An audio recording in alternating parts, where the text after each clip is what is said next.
How to fix Roller Champion's fatal error il2cpp. 1. Turn off your antivirus. 2.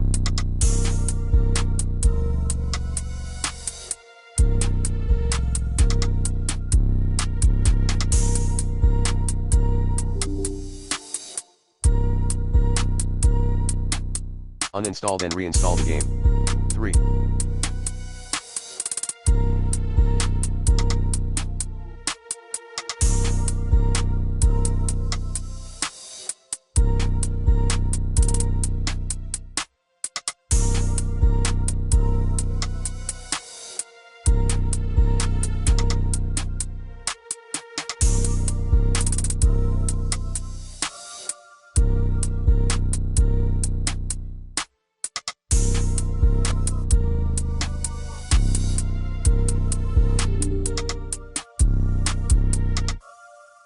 Wait for an official fix. Install any patch in time.